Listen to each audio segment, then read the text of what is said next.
the programs that are aimed at widening and deepening the cooperation among the partner states in the political, economic, social, and cultural fields. Article 5.2 specifically directs partner states to undertake to establish a customs union, common market, monetary union, and political federation. So again, the treaty anchors the importance of the customs of the common market protocol, meaning market, opening market for the people. Article 5.2,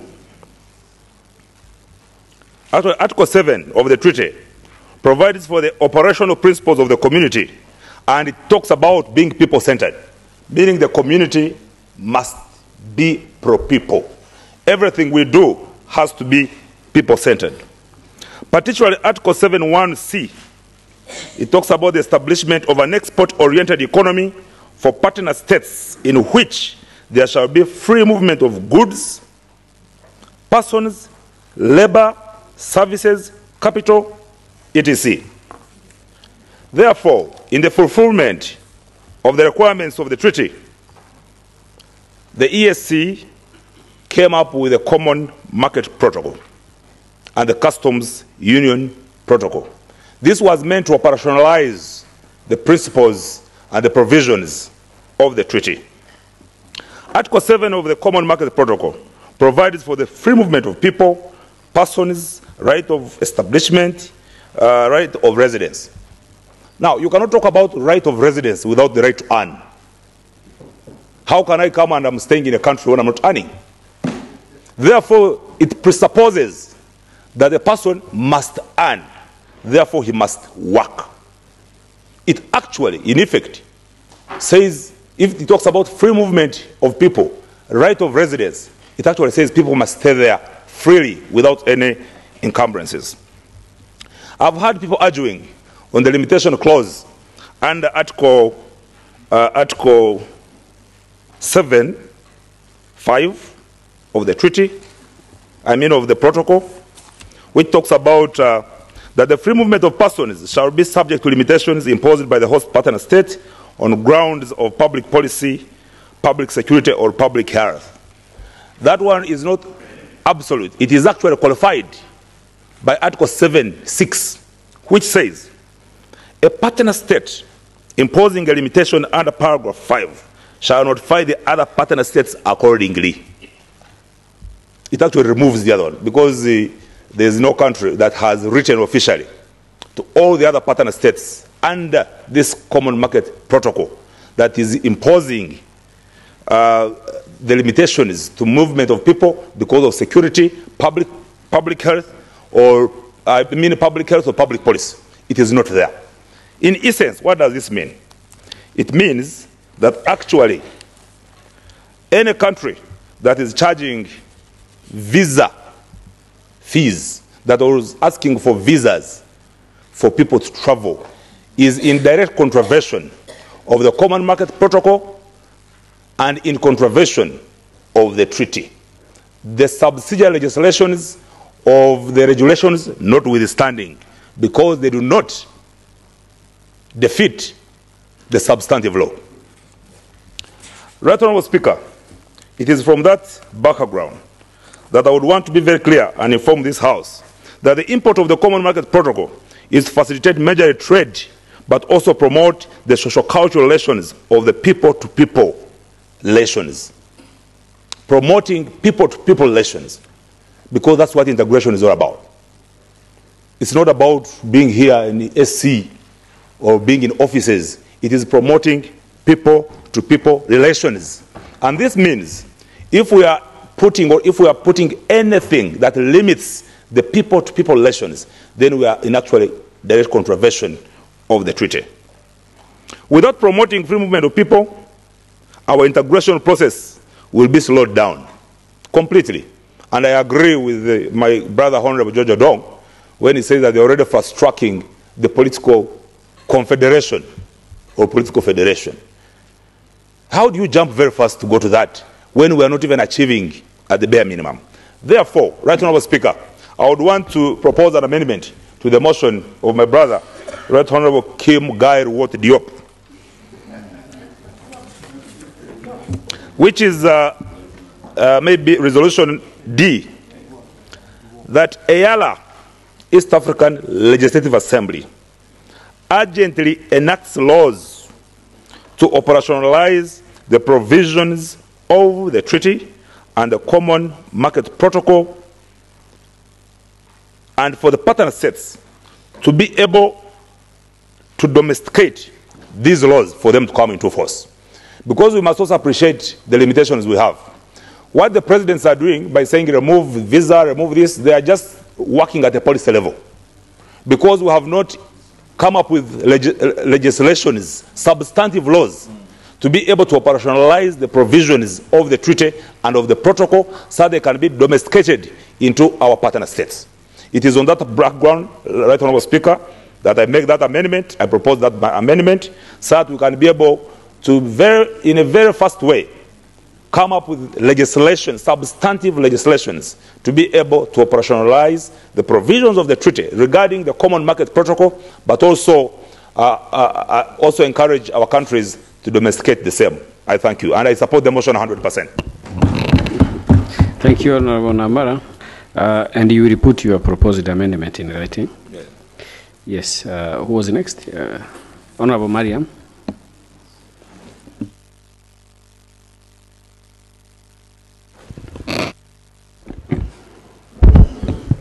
Thank you very much, Right Honourable Speaker, for giving me a way. And I'm glad that I'm speaking almost at last, because most of what I wanted to say has been spoken upon to, but I want to put my point across as well. In general, I'm supporting the motion, but the motion itself confused me a bit because I'm a lawyer by profession. So when you say that visa, the requirement of visa and work permits is contravening, it was a little bit, I could not understand it, but I'm glad one of my colleagues has stand and proposed amendment on that, because you cannot, as long as for now we are not East African state, a federal state, then you cannot tell any partner state to eradicate visa in their partner state, because visas are there for different reasons for each partner state.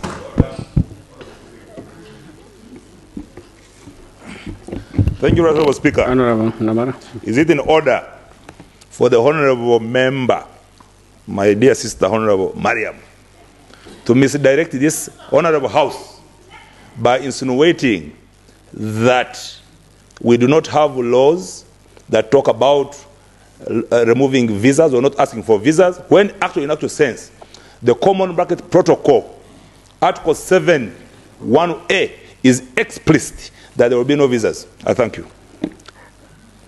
Honourable Mariam, proceed. The mover will address your concerns during the reply. Thank you, Right Honourable Speaker. You will decide if I was on order or not, because I haven't finished my contribution yet. But as I said, I support the motion in terms of removal of visa fees and work permit fees. This I did not understand when it say removal of visas. Secondly, Right Honourable Speaker, I would like also to put my views on the issue of treaty. The treaty itself did not give us full authority of ourselves to say we cannot have work permits or visa fees. Why am I saying this? Because the treaty itself, it gives way for the partner state to implement this treaty as they see fit. Why am I saying this? At this moment, at this juncture, we do not have EAC immigration laws. Therefore, partner states are using their own immigration laws, putting on these fees upon East Africans. And we cannot say, because on the Common Market Protocol, it was saying by harmonizing Common Market Protocol, we have to eliminate work permit, for example. I'm saying this because I have I have a kind of evidence or experience on it, because this issue, as Honorable Susan said, had come in this same chamber in last Parliament in 2015. And this was brought by, I remember, Honorable Mulengani from Uganda. He was talking about exactly the same thing of removal of visa fee and work permit. So during our sensitization, we normally use all the obstacles we receive here in the chamber to find out the solution. For ourselves, we went for the Tanzania Authority, which deals with these permits as a chapter.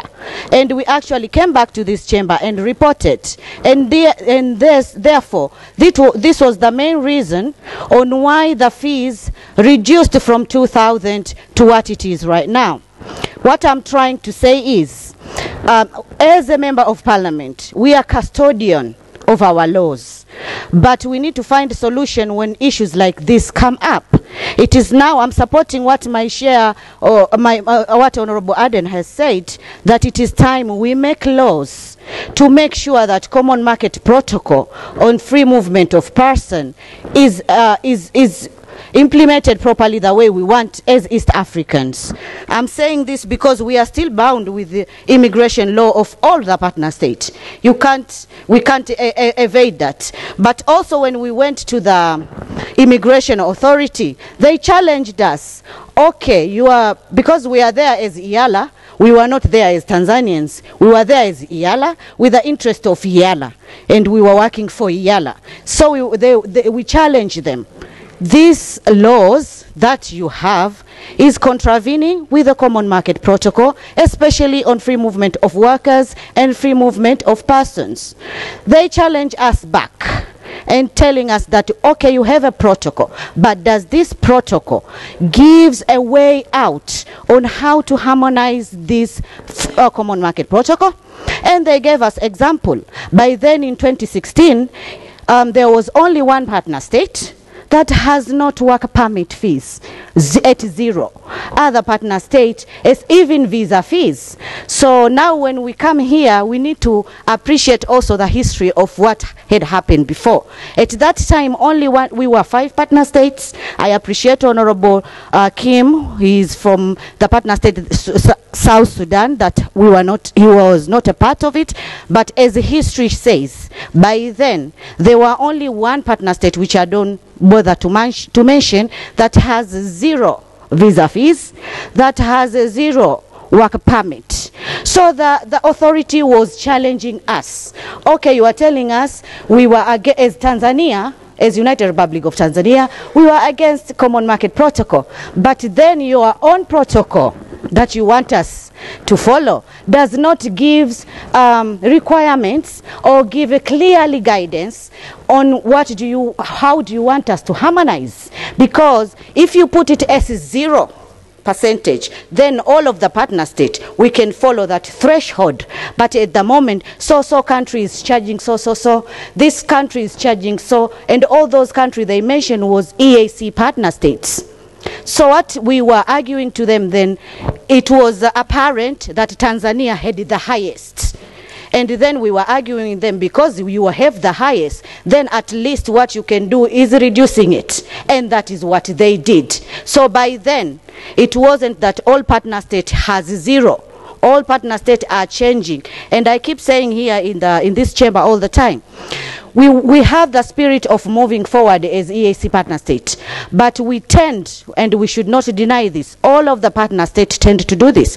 We tend to pick and choose on how we can do this, on how it benefits our partner states. That is how we normally do. And that is why sometimes there is 0 fees on work permit, but there are other laws that are limiting people to get these works. I'll give another example. The work that is allowed for any East Africans to perform in any partner state, there is an agreement. And that is why it come up as like someone with some sort of education can apply social job. All of us East Africa, a partner state, sat down and agree which jobs each country can do in a certain partner state. So it is not that the laws does not allow for me to work in Uganda, but we sat down and agree. For example, even in Tanzania, there are some jobs a Kenyan can do it in the mainland, but cannot do it in the island. Island have, by then, I don't know about now, have reduced the numbers of teachers in primary school, and they have a particular reason not to do so. So when we are talking about these things, we need also to appreciate how it came from. Now there are some partner states which has zero work permit, zero visa fee, but it wasn't so since 2010. So let us be clear here. But it is our role now as members to find out how we're going to do to make sure East Africans are benefiting on this protocol. But the protocol itself, because this treaty, I believe, it's our constitution. And even in the partner state, we have constitution. The only thing that the partner state have been put on us as a limitation, that we should not make any laws that are contravening to their constitution. As far as I know, this treaty does not contravene the constitution. But do we have a subsidiary law that show up on how we can benefit on common market protocol? Do we have that law? I don't believe we have. So finally, Right Honorable Speaker, I would like to give my comment to the Council of Ministers that what we debate here is very pertinent, and I'm thankful that Honorable Kim has brought this forward. I believe they have some role to play on this one as well, for each one of them, to find out how this common market protocol is working properly in their partner state. But for us as members as well, we need to find out how we can help East Africans, and not just pointing fingers, so countries charging so. If we are really in the spirit of East African spirit, we should just always make sure we are solving problems and not just pointing fingers, so countries doing so.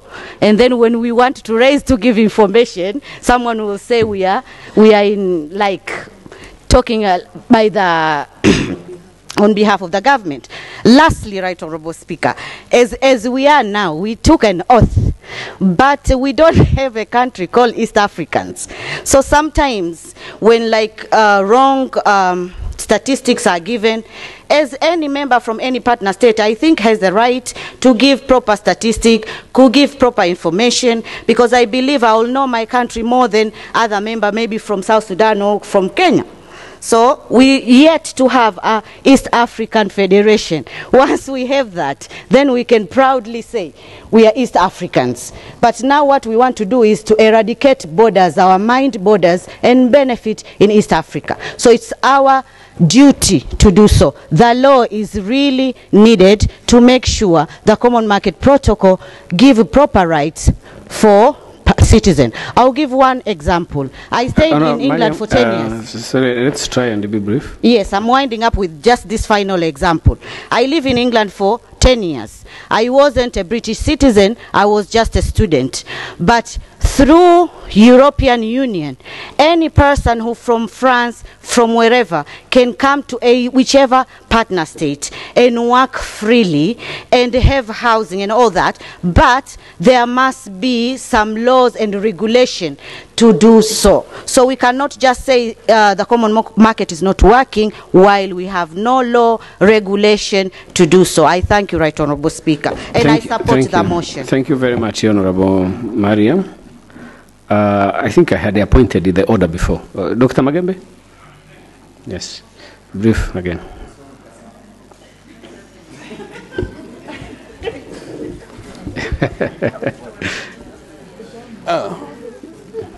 Honorable Speaker, I'd like to thank you for this opportunity. I had actually not planned to speak today for a number of reasons. First one being, Honorable Speaker, that yesterday in football I was the person who was marking you, and you chased me. I was chasing you around the whole football pitch, and currently I'm physically impaired. So I don't make full disclosure. All right, Honorable Speaker. But in light of the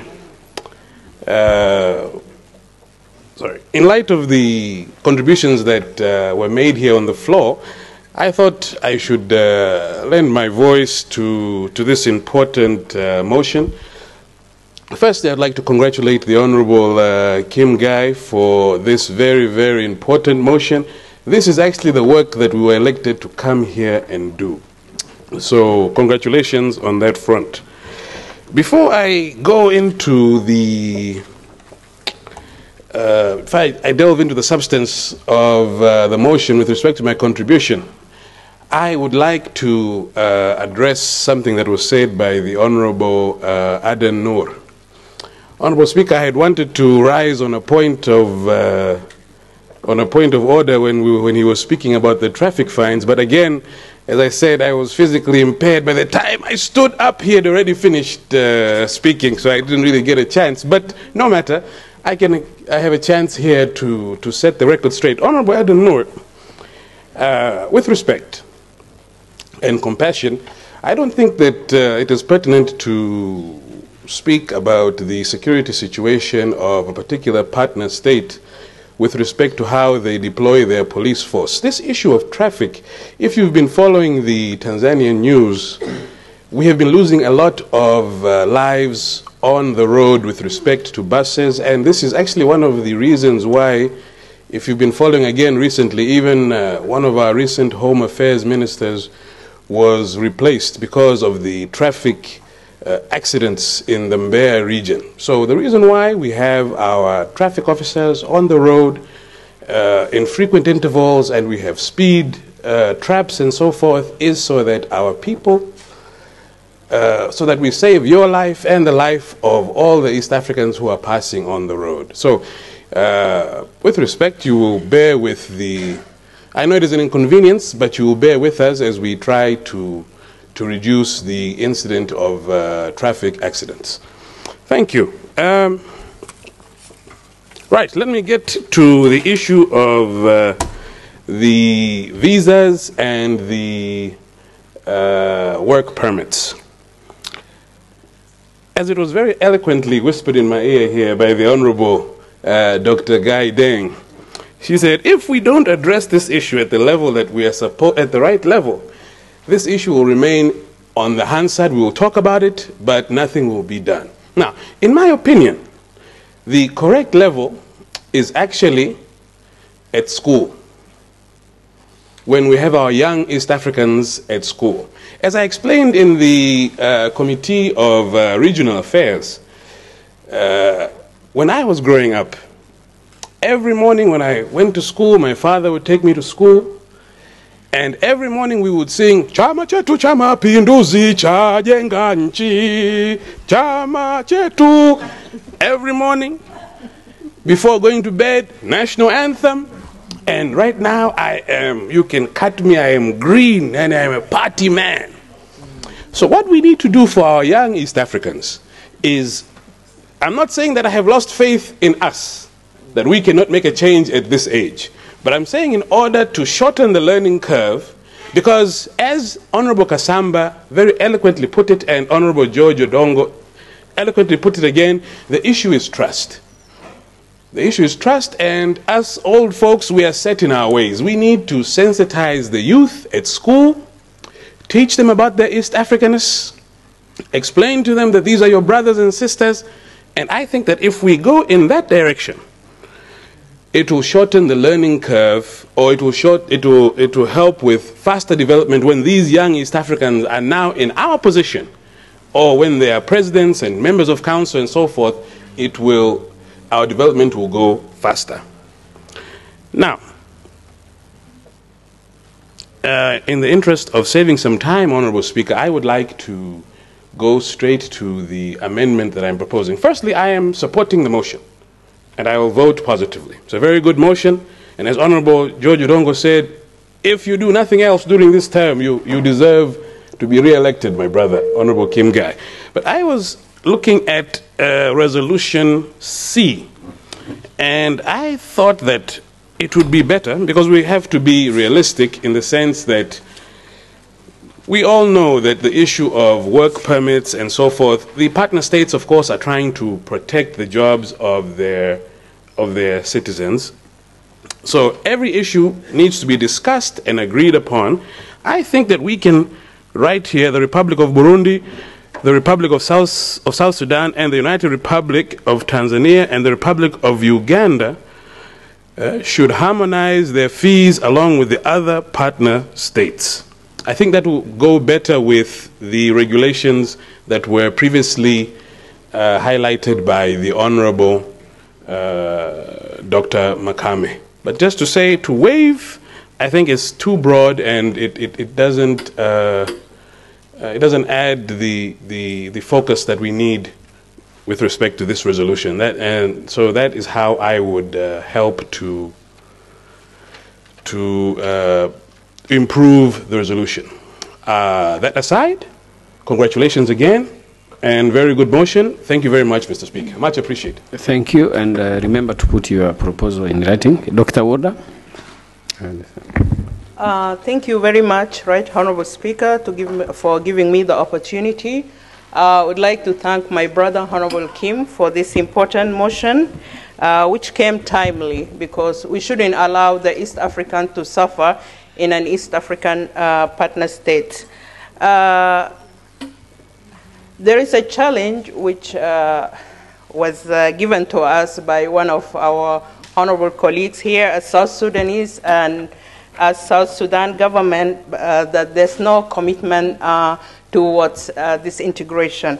But I would like to say, as a member from South Sudan, that the government is really willing and very committed, and also there are some steps which has been taken, and I think these steps should be appreciated. First of all, as we have been defined as the baby country or the kid country, we have also done some step towards this integration. The government of South Sudan has joined the One Network area, which is really helping the communication. I think that one is a very great step. And we have also now constructing, and it's on its way of finishing, the one-stop border post, which is between Uganda and South Sudan. And we remember that during the tour of the tour which we took to the central and northern corridor, we didn't have any institution of East Africa in South Sudan. That's why we didn't go there. But by next time, I think when we go or when we conduct such tours, we will have the opportunity to go and see the one-stop border post, which is between Uganda and South Sudan. The other thing is that really there is a very good will of integrating Kiswahili in our national curriculum, and Juba University, which is one of the oldest universities in South Sudan, is working on that, and that one we have really really discussed during our last going to South Sudan as a chapter, and I'm very glad to tell you that by next year we will be able to speak Kiswahili, and that one is a goodwill of the country, so that to ease the integration, because language is very important to the integration. The other thing is that our ministry of the ESC, and I wish that our minister was here, our ministry has a very clear roadmap for the integration, and that's a very good thing. And lastly, our being here, I think it's one big commitment as East African, and as members from South Sudan is a big commitment towards this integration. I would like just to remind the Council about our last recommendation during the tour. We gave the recommendation that South Sudan should really be fast-tracked into the integration, and that will help to release many of maybe the shortcomings which have been seen by the other members. Thank you very much. Thank you very much, Dr. Warder. I'm about to conclude this. Honorable Claude, Honorable Gideon, and then I will assess after if we have time for. Can you also be brief, please? Thank you, Right Honorable Speaker, to give me this opportunity to contribute on this motion. I will be brief, although it is not easy to follow or to respect Rule 38(2) of our rules of procedure, but I will try my best. On this motion, I want to record the proposal that maybe I wanted to know whether it is procedurally right for this assembly to urge the partner states to implement the common market protocol, or we can recommend the Council of Ministers to urge the partner states to implement this common market protocol and allow free movement of people and goods. Secondly, Right Honorable Speaker, I want to give also a comment with regard to this motion. Also using the treaty of our community, it talks about the free movement of goods and persons on its, in its Article 7C, and also this protocol, Common Market Protocol, it also provides for a removal of visa to East Africans, and also gives a room for partner states to start to sit together and agree on a harmonized way of the regulation with regard to working permits. I hereby support this motion by saying that these people, East Africans, need to get this right of moving freely in the East African community, because it will be like the first or the best profit they will be gaining, enjoying out of the integration of East African community. Right Honorable Speaker, I submit by supporting this motion with that amendment, but also seeking guidance whether it is procedurally right to urge partner states, or we can recommend the Council to urge partner states to implement this protocol. You referred to a rule. Which rule is that? It was 38C. It is a rule getting that it is 1 minute. Speaking. Sorry? It is 38C. Speaking time. Yes. That members should not exceed 1 minute. Thank you. On points of order. And the length of the minute is assessed by the Speaker. Yes. Honorable Gideon, it can also be brief. I think the idea behind this is to discourage the situation where one can use points of order or points of procedure to debate. Yeah. Yeah. Thank you, Right Honorable Speaker. I was getting a lot of messages from my friends why I'm not standing, why are we not debating, and you can see across the messages that were coming on. I just want to appreciate my brother, Honorable Kim, of trying to bring up this important motion. It is really in the right time. Our work, and that is our oversight work as MPs in Eala, cannot have any meaning if we cannot be able to address the issues to do with the laws that have been made by the community. So this is a very critical protocol, the Common Market Protocol. So we cannot allow it to be kind of being abused by the bureaucrats. I would say the most impeding situation is created by the bureaucracies, and that is something that we cannot accept to continue. Right Honorable Speaker, I will, the few points I want to give, I will want to relate them to the Article 3 of the Common Market Protocol in relation to Article 6 and Article 7.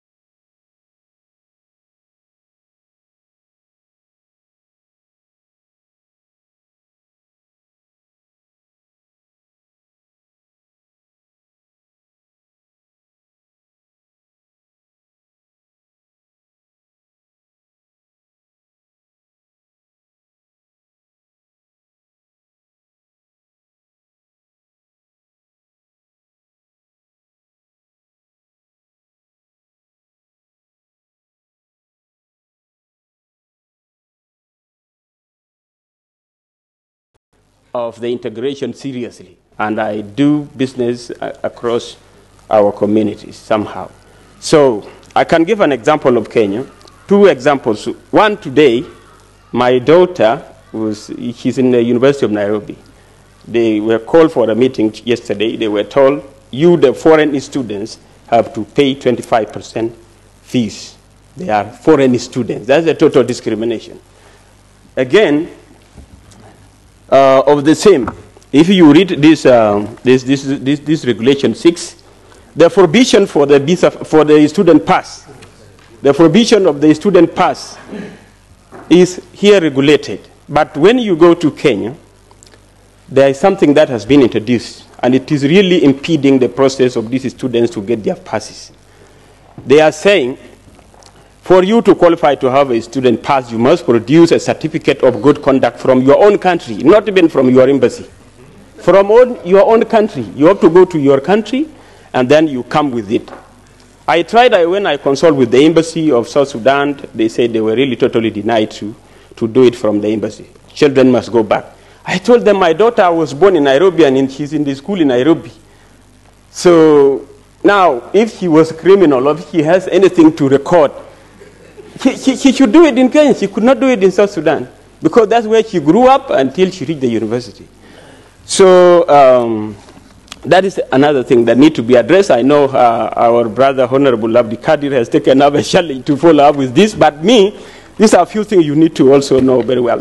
One time I actually approached my brother Simon Bugwa and General Aburi, when I was caught in the middle myself, because I have assets, and these assets, they cannot be transferred to my name because I don't have a resident permit, and I don't have a work permit.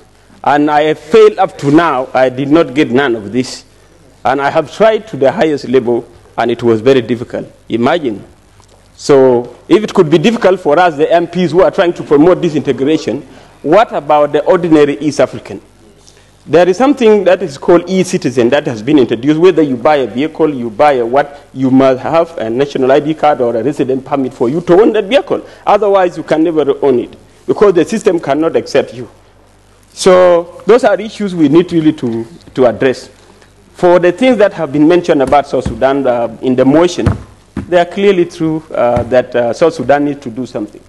When we talk as members of parliament of the East African community, we are not defending our countries, because we are here having one role to make sure that this integration is actually implemented and it goes through. And it cannot go through if we cannot be able to chase this. Right Honorable Speaker, has in concluding, I would like to propose some amendments if my honorable member can be able to accept. I was in the same school with Honorable John Cloud when he was saying, is it procedural for the motion to Hajj the Republic of South Sudan or the East African partner states, or it is to Hajj the Council of Ministers to direct the partner states. So for me, if it could be that case to Hajj the Council of Ministers to direct the partner state, and then now, no, they have the function of directing. Yeah. So I could now go for the resolutions to be the assembly to Hajj the Council of Ministers to direct the partner state to do everything. Then everything has to start that way. And then I have them written. So thank you very much, Right Honorable Speaker. Okay, you will put that in writing, right? Okay. Council, do you have a comment to make? Yes. Honorable members, we have to end here. Council, and then Honorable Kim, you have to prepare and reply.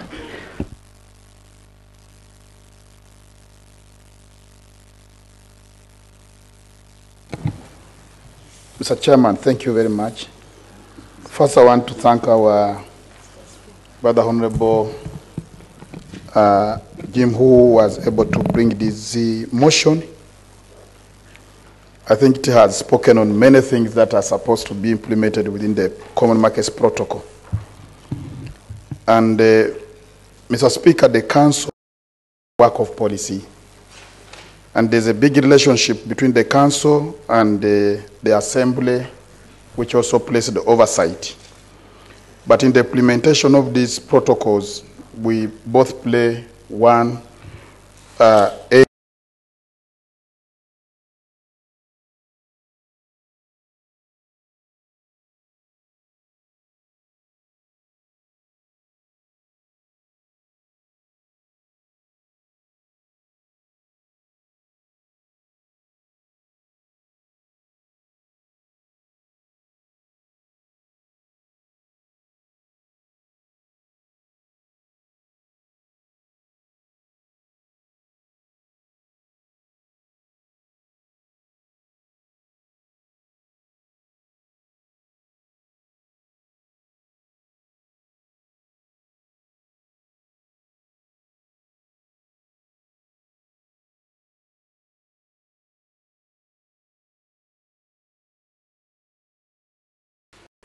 the Council has also developed a monitoring implementation program, which is having the regional outlook. There's a framework which is also monitoring to see that if there's any element of obstacles that are also trying to impede on the performance of the Common Markets Protocol, we have a mechanism which is being adopted that we take it more or less as a non-tariff barrier, which will now, we are going to have a number that is supposed to be used or dialed within the East African community, and the Secretariat is trying to design on how such information can come out to the community out. Mr. Speaker, the issues of students being charged different fees as international students is being addressed by the Inter-University Council of East African University of East Africa, and they are developing a concept that is going to harmonize the student fees. So all students within East African community, origins of East Africa, will pay as local students. And this is a program which is already ongoing. We believe in the next sectoral council of ministers of education, it will come out clear, and then these issues of the variations in charges will be cleared. About our children being stopped from traveling, I will need to take interest in the member who brought the matter. We can follow it up since he mentioned Uganda, and I'm happy that the members of parliament of Eala from Uganda have also appreciated, and we can see where the problem is, and we support our friend. And then,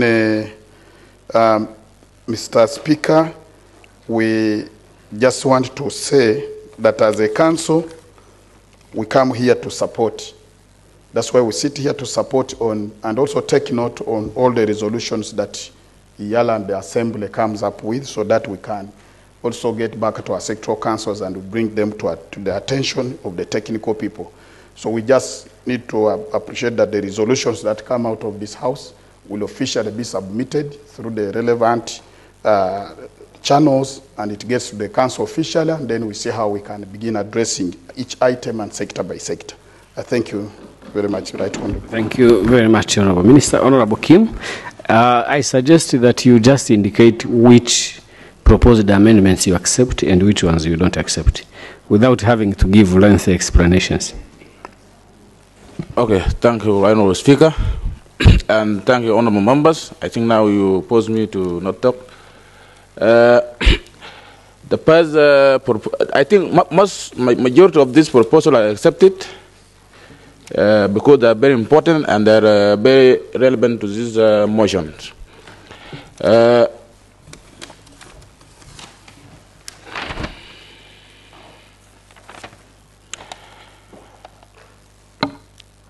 I will start for Honorable Susan.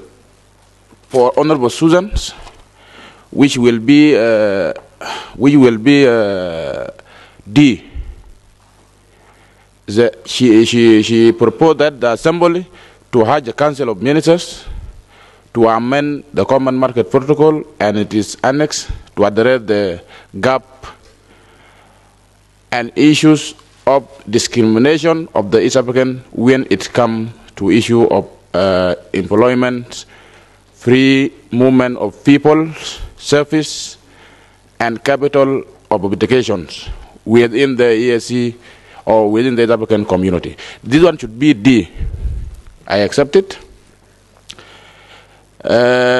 E, for Honorable Aden Noor, for Honorable Noor, he said the Eala to amend its rule to road how to create the Committee on Implementations and Evaluations. At the same also, which will become EF, the same Honorable also, the Council of Ministers to create the Office of Director General of Common Market.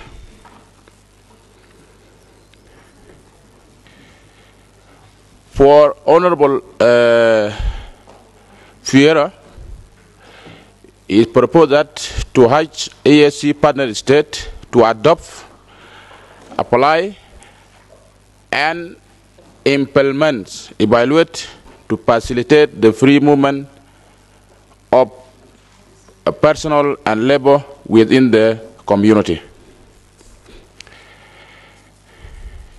Honorable Namara also he proposed that the ESC... Motion, Mr. Speaker. Yes, Dr. Makame. Thank you, Mr. Speaker. I'm rising on motion, rule number 30, to suspend the House rules. And I beg to suspend the rule number 11, 1, for the time, to allow more time after 6:30 just to finish this item. Thank you, Mr. Speaker. Yes, honorable members, the motion by Dr. Makame is that we must dispose of this particular item. And because we are running risk of going beyond the stipulated time, he is moving that we extend time. So the motion before the House is that we suspend the rule, the relevant rule, to allow more time to dispose of the item that we are discussing now. So those in favor say aye. Those against say nay. The ayes have it. Honorable Kim, doesn't mean you debate now. Just tell us which proposed amendments you accept and which ones you don't accept. Information, Mr. Speaker. Yes, Honorable Leontine. Thank you very much, Right Honorable Speaker. We know that there is a institutional review in this community which has been there for a while, and I don't think that the proposal made by a member saying that we create a directorate for the common market protocol will go through, since the posts or the positions, most of these big positions are stipulated in the institutional review. Thank you.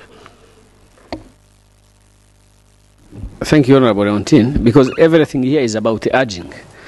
So maybe the council will come up with the response you are giving, but there is nothing that may stop the assembly from.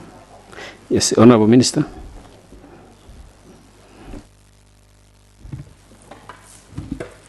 Mr. Speaker, I want to thank you once again. I just want to second the proposal that has come from Honorable Leontine about the proposal that had earlier come concerning a recommendation, maybe to amend the few recommendations and have the Office of the Director of Common Markets. Mr. Speaker, it's true, the Secretariat and the Council is undertaking the institutional review, but we have directors within the Secretariat responsible for its implementation of the common market. And on this, we have even a Director of Customs, we have a Director of Trade, we have a Director of Social Affairs, we have a Director of Finance, Reproductive Sector, Infrastructure, and all. You will find that they are concerning the common markets and the customs union and all these other areas. So I would just suggest that probably through your indulgence, the member who moved the motion would drop, taking up with that recommendation, because already it is being catered for, and we look at recommendations that may be easily implementable. Thank you. I will beg your pardon so that we are in a strict compliance with the rules. It is not yet time. I wanted to take you through the motion by Dr. Makame first, procedurally, because there is something I got wrong. Dr. Makame moved. Is there a seconder? Yes, Dr. Magembe and the other members are standing. Now I put the question again. Suspension of the relevant rule to allow more time to dispose of the item. Those in favor say aye. Those against say nay. The ayes have it. Thank you. Honorable Minister,